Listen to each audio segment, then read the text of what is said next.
did a concert, and there happened to be an EMI rep there, and she walked up after the concert and she said, we want to sign you, and here's the contract. And negotiations began to happen. I was 17, and we were... Now that's something major for a 17-year-old, isn't it? Oh yeah, 17 years old, and EMI wants to sign you for an album deal. That's right, yeah. There's bands around then called Pseudo Echo and a few other international bands who are our friends and so on. Right.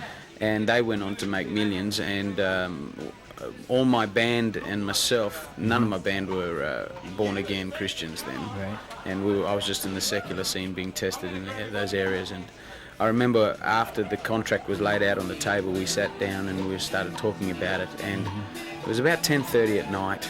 I woke up in bed after being asleep for a few hours. And the presence of God was in my room. And if anyone has never experienced the presence of God, I challenge you to come Friday night.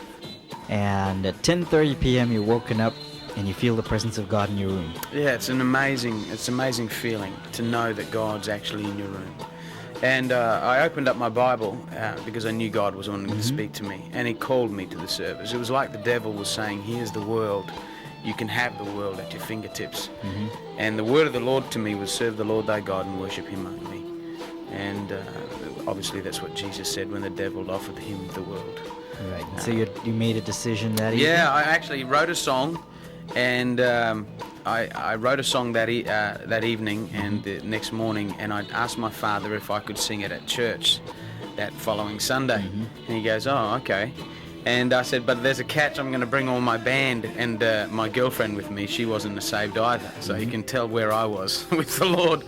But God really impacted my life. And so the whole band and everyone turned up to church. Right. And I sang a song about how I couldn't follow their dream, and that I had to follow the Lord Jesus Christ and to serve Him. And I was crying, and my girlfriend was crying because she knew I was breaking up. I did it pretty weak. She knew that was it, and I wasn't very strong in that area in regard to actually telling her to her face. So I did tell her. I sang the song from the platform, and afterwards I just held her and I said, look, I must serve God.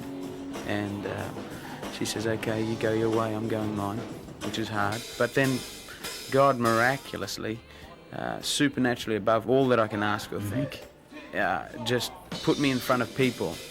So from then to now, I'm singing up to 40,000 people in Australia and around the world, 6,000, 7,000 people a night. And you know, my band members who were in that band are still playing in the pubs and in front of 200 or 300 people at a time. See, God has an incredible way of restoring everything you thought you were going to lose. Right, and when you look back today, I guess you have absolutely no regrets about that decision you made. No regrets at all. Why Singapore? Why now? If you could just sum up the whole point of that concert in one sentence, what would it be? For such a time as this.